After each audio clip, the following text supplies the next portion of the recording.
Hi everyone, I'm Maureen Michaels, Oneupweb's Director of Social Media, and with me today I have Carly Wojcik, Oneupweb's Director of Marketing. Hi. We're here today to talk to you about creating a digital marketing strategy that sticks. Sun Tzu, the famous philosopher, once said that strategy without tactics is the slowest route to victory, but tactics without strategy is the noise before defeat. And I think that this really sums up what we're here to talk about today, and that you need to have both a set strategy and clearly defined tactics to really make a comprehensive digital marketing strategy work. You can't just jump in and say, I think I want a year's worth of SEO and PPC, and then not have any measurements for success, or know just exactly how you plan to refine those different strategies. And you can't just start out with tactics and not really understand where you're going. Because today, successful digital marketing has moved beyond just SEO and PPC. Even today, it's really moved beyond just those two in social media. Because what you really need to do is to factor in engagement. You have to think about branding. Consider online buzz. What's being said about your brand? What's being said about your industry, about your services, your products? Media placements. Where should you be on which publisher sites? What about your company and customer personas? How are you talking to your customers? Who are your customers, and what's really motivating them to interact with your brand? And really, you have to measure everything, every single step of the way. So for today, we're going to cover 6 main points. The first is Carly's going to talk to you about an internal analysis, what it is, why you need it. We're going to talk to you a little bit about those personas, what's a customer persona, what's a company persona. We're also going to talk about how you can set some clearly defined goals and objectives, which will then help you determine strategies and lay out that action plan. And of course, we can't forget about those measurements for success. Absolutely. And before we really jump in, I think a good thing to point out is that as we go through this is really the process that you need to take to creating the strategy. We're going in order. These are the steps that you should take from point A to point B to really set up a digital marketing strategy that will have great effect on your business, something that will really resonate with your customers. Maureen just mentioned that the starting point is really to conduct an internal analysis. And she's absolutely correct. As we're going through this, one of the most important parts of creating a digital marketing strategy that resonates with your customers and that will show results in your bottom line is making sure that you take the time to lay the appropriate groundwork. And that really starts with an internal analysis. A lot of times what we think about is, I want to go after Twitter, I want to go into display advertising, and then we try to back up from there and figure out how we can push our brand into those mediums. That's really not going to bring you a lot of success, likely not going to bring you a lot of success. So instead what you need to start with is taking a look at your brand, take a look at your business. A good starting point is always to conduct, a SWOT analysis. A lot of times we think about this when we're pursuing traditional advertising strategies and looking into more traditional ad campaigns. This is something that's necessary really when you're considering creating a digital marketing strategy. Look at the strengths of your brand, look at the strengths of your business. Of course, take a look at the weaknesses too. And be honest with yourself. It's really difficult to take an objective outside look at your business because we all take it really personally. But it's important. Look at the weaknesses because this is going to allow you to see where digital marketing strategies may help you sort of smooth over some of those gaps. The other thing to look at as well is opportunities, of course, and threats to your business. And I think the most important part to think about when you're looking at and considering the threats to your business is that it really extends beyond just competitors. Really, you have to take a look at, what's the cost of not being involved in some of these digital strategies? Where are your customers? What truly are the threats to your brand? So that's always a really good starting point. It's going to give you an idea of the problem that your brand exists to solve for your customer base, how you should speak with them. Maureen's going to jump into that a little bit further. The next thing you really need to look at is your current standing in the online space. And this means really take a look at everything. Do you have social profiles? Beyond that, how are people engaging with you on those social profiles? How's your website looking? You need to do more than just say, okay, I have one, I sell product from my website, or I don't. Go ahead and sit down and actually do a usability audit. Take a look at the amount of time people are spending on your site. Take a look at conversion rates. And then last but not least, of course, you need to do pull a competitor report. We warn people to look at this cautiously because you don't want to become too focused on what your competition is doing, because naturally then what you're going to end up doing is following them, modeling your business and your strategy after what they're doing, and that's definitely not what we recommend. You need to be aware of who your competitors are, you need to be aware of what they're doing in your space because they are your competition, but don't start modeling your strategies after what they're doing because you'll always be one step behind and coming up a little bit short. Sure. I think it's also important to talk about, when we're talking about taking a look at where you are in the online space and taking a look at what your competitors are doing. It's not just what you are, physically doing, what actions your company is taking, but also what's being said. What's being said about your company on those social networks? What are people saying about your products, and really what's going on in your industry as well online? Absolutely. So that takes us into personas. When we talk about personas, what we really want to do is develop two different types. The first is a company persona, and the second is the consumer persona. And of course, I'm going to start with that second one. The consumer persona is really just a detailed fictional character that represents a group within your target audience. So, for instance, if you're aiming at a middle-aged executive who's male, who maybe has 2 children, has a certain kind of household income, what we want to do is to actually build this person out and have it be so built out, you know so much about this person that you could imagine that it's maybe Carly sitting right next to me, or someone that you could pass as you walk down the street. And the reason that we want to do this is because it really helps you understand what's motivating that customer. What are their hopes? What are their fears? Why would they want to interact with your company or take advantage of your products or services? Maybe why wouldn't they? What's holding them back? So you can see you really want to get in depth with this. A great way to start is to talk with your employees who deal with these customers on a day-to-day basis. They're going to have a lot of good insight. Do background research. I can't emphasize that enough.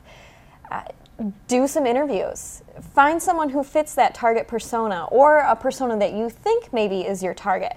Start talking with them. Ask them questions. Find out why they would interact with your brand, what else it is that they're doing, maybe why they wouldn't. You could be surprised at some of the answers. And then finally, take a look at what your competitors are doing as well. Who is it that they're targeting? Do you think that they're seeing success? Why or why not? Like I said, the reason that you want to build out these different personas is so that you understand how to interact with them. Remember, what's motivating them? What's moving them? What's causing them to interact with your brand, buy your products and services? What's not? Once you know that, then you can build that company persona that will be right to interact with them. When we talk about company personas, really I think one of the areas that it most applies to is social media. Because online, that is one area where you can actually interact and engage with your customers on a one-on-one, really kind of personal basis. So the idea behind a company persona is to build out someone that your customers would want to interact with. Now, I'm not saying pretend to be that person, but just really think about how they would talk. What would they say? What would they push on a regular basis? What wouldn't they push? How would they interact with these different people? Because what you're going to find is that as you continue to get more personal and you continue to understand these consumer personas, you're going to start building up these important relationships and really finding out even more about your customer than you thought you could. Yeah, and I think what's key before we move on, and you touched on this, but especially when you're looking at your customer persona, is to really take the time to flesh this out and figure out, give them a real name, come up with a real age. Base this on real information. We're not talking about John Doe, who's 35, he drives a Mercedes. Really spend the time to come up with and be able to immerse yourself in that person's life. That will really help you understand how you should be communicating with your audience. And the same thing for your company persona, and make sure that it's widespread, that your entire company understands your brand voice so that there is always a consistency, whether it's a customer speaking with one of your project managers or service representatives, you name it, on the phone, or your sales team or your marketing director, or it's a news story. Making sure that you've got a consistency in not only how you present your brand voice, but also who you're speaking with and how you interact with them. So I think that's definitely key. The next step here is really to set clearly defined goals and objectives. And I think we could spend a lot of time on this point because a lot of times everybody comes to us and they say, I want to drive sales, I want more leads for my business, I want to maximize profit, lower acquisition costs. The key with a digital marketing strategy is that you really have to back up, think about your audience, think about how you are going to get to those overall objectives. Everybody knows it's important. If you're going to justify a marketing budget, whether it's digital dollars or traditional dollars, you've got to show a return. That's always, almost always, the end goal. But when you're looking at digital marketing strategies, you really have to back up. So for example, I was talking about this a while ago, but I recently was at High Point Market, which is basically the largest event in the home furnishings industry. 180 showrooms, I believe it was in High Point, North Carolina. I went down to meet with some of the exhibitors, or in this case, they actually have showrooms set up. So these are furnishings manufacturers. They're a B2B company, and so I had a lot of conversations with a lot of the CEOs and CMOs of these large furnishings manufacturing companies, and what they always said to me was, yeah, I want to talk about social, let's talk about digital. You know, I said, let's talk about your website. Well, we don't sell furniture from our website. We sell furniture from these 4 different expos or market weeks throughout the year. We don't sell furniture from our website, so what I was running into is they have these $500,000, $1 million showrooms. They put all of their time and effort into making sure that it does a good job representing their brand, and they rely on these 4 weeks out of the year to actually drive buying traffic into that showroom, and all of their sales happens then. I said, well, you know, think about this, though. Certainly you don't sell things from your website, and I'm not saying it's time to go ahead and make that change. You should start selling to all of your retail clients, you know, wholesale from your website. But where do you think these retailers are going in advance of these shows to understand and take a look at your product?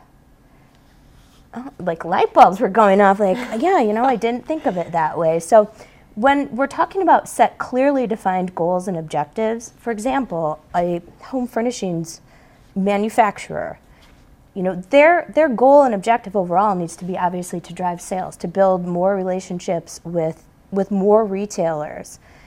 But they need, when they're looking at a digital marketing strategy, to be very specific. I want to drive traffic, qualified buying traffic, into my showrooms during these 4 weeks. Or after they've come into my showroom, I want to use digital marketing strategies to follow them through the buying cycle, maybe to follow them to the next event if they didn't actually make a purchase. So that's what we mean when we say set clearly defined goals and objectives. And that's really going to help dictate your strategy and make sure that you're getting the results that you want. And Carly really touched on this, but I just want to go over it again. A lot of times when people say, okay, what's your goal with digital marketing? It's to improve the bottom line, you know, to bring in ROI. And paid search is a great example of this, where you can actually measure from how much you're paying for that ad to the click to how much money you're making. And a lot of times there's a misconception there that you can do that with all digital marketing. Unfortunately, that's just not true. While it is very measurable, a lot more than, you know, just putting up a billboard and hoping people see it, or having a radio ad out there, what you have to remember is that there's also a lot more to it. When we're talking about digital marketing, we're not just talking about that PPC ad. We're talking about SEO. We're also talking about social media.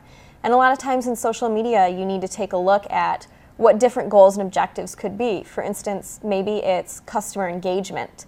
And really, you have to be able to keep that in mind, because all of these different things are going to add to your bottom line in one way or another.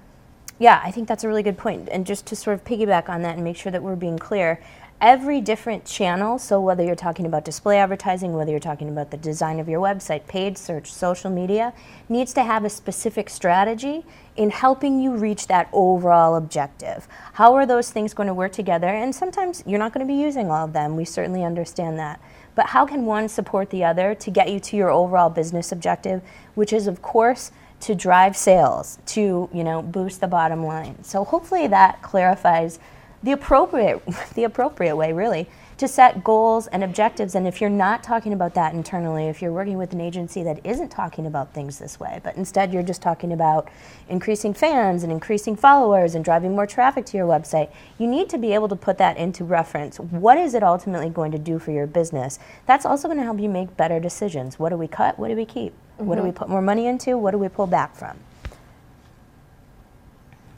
Next up, once you've set those clearly defined goals and objectives, it's going to be much easier to determine your strategies. So, for example, to go back to the High Point example, if I'm a furnishings manufacturer and I know now, okay, I'm going to use digital marketing to sort of bridge the gap between the few print advertisements I do throughout the year and then trying to drive all this traffic to my showroom 4 times out of the year. So here's how I'm going to establish my strategy. I'm going to figure out where my customers are. Are they on Facebook? Are they, do they respond well to search advertising? Are there specific outlets where I should be running display advertising? And then I'm going to, basically shape my creative and shape my message to help get them to that showroom or to help nurture them after the visit to the showroom. So that really is where determining your strategy is going to come into play. One of the nice things about digital marketing is that you have the ability to get really very targeted in reaching your audience. So going back not just to your persona that you're trying to reach, but who really is your buying audience? Who are your customers? Who are your prospects? Are you trying to break into new markets? Mm-hmm. Digital marketing gives you a very cost-effective way to target with great precision, whether you're running paid advertising on Facebook or display advertising on a network buy or through Google. You can really go through and pinpoint whether it's age, sex, where they're at, their location, shopping habits, you name it. So you can get very precisely targeted, and that's also going to help drive your strategy. The other thing to consider, too, is we've touched on this a couple of times. Using digital marketing throughout all stages of the buying and customer life cycle. Going back to the home furnishings example. It isn't a matter of just driving traffic to my showroom, for example, before High Point Market or they have a big event in Las Vegas. Not everybody who I get into my showroom is going to purchase something, but how do I stay top of mind with the people who didn't throughout the rest of the year to make sure that they know I'm going to be at this next show, mm-hmm. or so that they're constantly aware or opting into my subscriber list to find out when I've got new products coming out. How am I going to stay in front of those people? That's really important. And the other thing, too, is you've got customers who have made a purchase.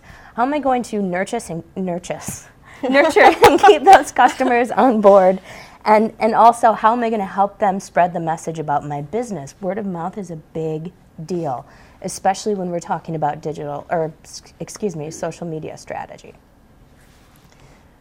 All right, so that takes us into tactics. And you can see how we're really drilling down here from those overarching goals and objectives to those specific strategies. And now here's where we really get granular, is when we lay out this action plan, these tactics. When we talk about those strategies, what we're talking about is saying, okay, we're going to use SEO to accomplish these goals. We're going to use PPC, email marketing, social media, online media buying and planning.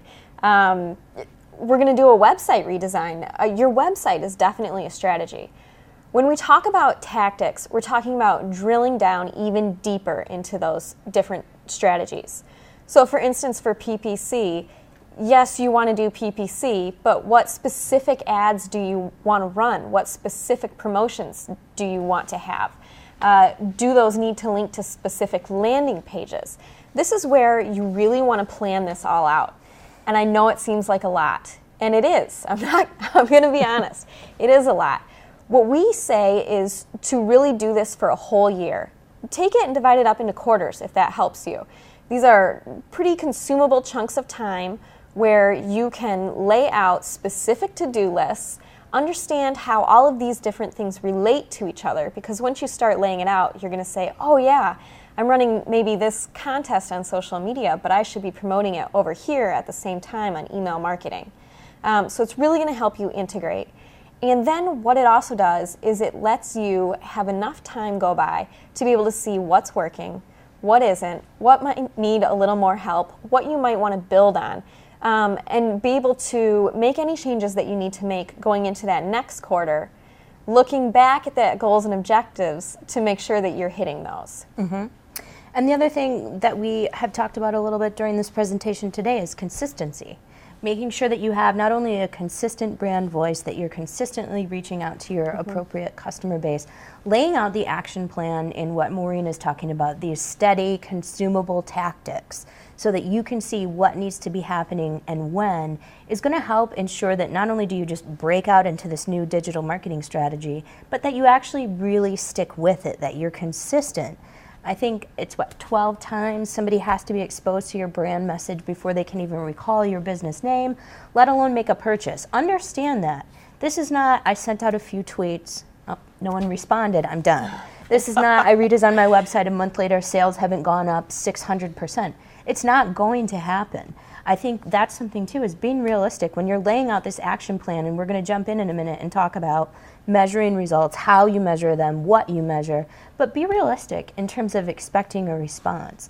The thing about digital marketing is we talk about, yeah, it's fast and it's nimble and you can change it and that's great, but it's not a magic wand. It's not necessarily going to drive your customers to respond to you immediately. You should see results in 3-6 months, things like that, depending on exactly what you're doing, but don't expect it immediately. So stick with that action plan for at least a year. That's why we're talking about laying it out a year in advance. Of course, you're going to have to change things along the way as you're figuring out what works and what doesn't. But stick with it. Be consistent. So as promised, now we're going to talk about how do you measure the strategy. 2 ways I really want to break this up. How often should you be measuring this overall digital marketing strategy? And then the other thing I want to talk about is what should you be measuring? The first thing, going back to the point that we were talking about, digital marketing is fast and it's nimble and you can change things. And one of the nice things about it, whether you're running a paid search campaign or a display ad campaign, if you discover that something isn't working, you can stop the bleeding almost immediately and shut that campaign down. A lot of people are talking about, you can change things on the drop of a dime. You can look at your digital strategies and how they're performing day in and day out. Some of them you can. I don't actually suggest that you measure things on a daily basis. You're not going to have enough time to analyze trends. Maybe it's a down day. Keep your finger on the pulse, make sure that there's nothing major happening. But the next point in time that you really need to be taking a good look at how things are working is on a weekly basis. And beyond that, I think even more importantly is to look at the performance of your digital strategy on a monthly basis. That's really when you're going to be able to start seeing trends, analyzing whether it was a seasonal change or, overall, maybe that was a great month. You might have had a bad week, but the other 3 might have made up for it. So don't go hacking away without really taking a holistic look at how things are performing. And that's the other thing as well. If you're running a truly integrated digital marketing strategy, so Twitter, Facebook, banner ads, you've redesigned your website, you've got custom landing pages going up. If you're running a truly integrated campaign, make sure that not only are you looking at each individual channel and how it's performing, but look at the overall picture. Look at the traffic to your website. Look at sales and how those things may be supporting one another. You may not be getting exactly the conversions you want out of your paid search campaign, or the last click to a banner ad may not be what you're tracking to a point of conversion or a sale. But if you're seeing sales go up overall, make sure you are looking at that. Because you may get into a point where you're eliminating what is actually driving a bulk of your business. The other thing is, what do you measure? And I think that's really an important thing to look at. And it depends on what strategy you're talking about. So I started to touch on, whether it's social media, you need to be looking at engagement. Don't just look at followers and fans. What are they saying to you? Are they talking to you? What are they saying about your business? What's the sentiment? How often are they doing that? How much time are they spending with your profile? And how willing are they to share not only your brand message, but your name? Sure. And with social media too, I just want to jump in and also say, we really talk a lot about engagement with social media, but oftentimes what you'll see is you might have these, what I like to call stalkers, who are on your page, they're looking at what you're writing. If you're providing links to blogs and things like that, they're clicking on those links. You can measure that as well. I like to call that silent engagement, and that's something that we just can't forget about. Yeah, absolutely. The next thing is, are you running display advertising campaigns? Do you have banner ads up there and running? Look beyond the click-through rate. A lot of people, and Maureen, I know you know this really well, and say you got 6,000 clicks to your banner ad. Great. Who clicked and what did they do? Doesn't matter if they just clicked. So you have to really go beyond the click-through rate and look at, okay, great, maybe my creative is compelling enough that my target audience is coming through, but once they've clicked on that banner ad, am I meeting their expectations?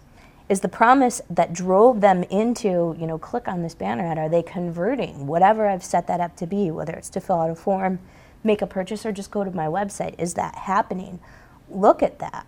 The other thing too, search. There are a million measurements you can look at for search marketing, from impressions. What is your reach? What is your conversion? What keywords are you converting on? Acquisition costs. There are numerous different forms of measurement, all of which are important for each and every specific channel. But I think, to go back to it again, it's incredibly important that at some point, at least on a monthly basis, if you can't do it on a monthly basis, do it quarterly. Be sure you do it annually. Take an integrated look at how these things are performing together before you really start saying that creative didn't work, that didn't become a sale. You really need to take an overarching look at how things support one another. So that about wraps it up for us. We've talked for about 30 minutes now. When we're talking about creating a digital marketing strategy that sticks, we covered the importance of doing internal analysis to begin with. Maureen talked about why and how to develop personas. And then, of course, we touched on how to set clearly defined goals and objectives and talked about why that's really so very important. Of course, talked about determining strategies, laying out the action plan, and then last but not least, what do you measure and how do you measure it and how often? So clearly, successful digital marketing has moved beyond just SEO, PPC, and even today just social media, because you need to be able to factor in all of these different things: engagement, branding, online buzz, media placements, those customer personas, those company personas. And like Carly was talking about, you've got to measure everything every step of the way. Yeah, absolutely. And I think if there are 3 quick things people could take away before we jump into this final thing: groundwork, integration, measurement. Remember those 3 things when you're trying to create your digital marketing strategy. So we started off with a quote by the famous philosopher Sun Tzu. So of course I want to close with another quote by another famous philosopher, Dirty Harry. And he said, you've got to ask yourself one question: do I feel lucky? Well, do you, punk?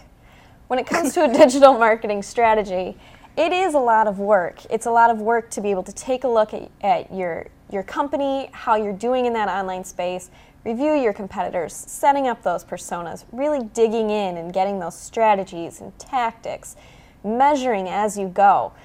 But if you don't do that, what are the repercussions? Do you feel lucky enough not to do that, to just jump in blind and hope that it works out? I really hope you don't. You shouldn't. If you do, you really shouldn't. So hopefully you understand the importance of a digital marketing strategy and how to create one that sticks. Yeah, absolutely. Thank you for joining us today. Thank you.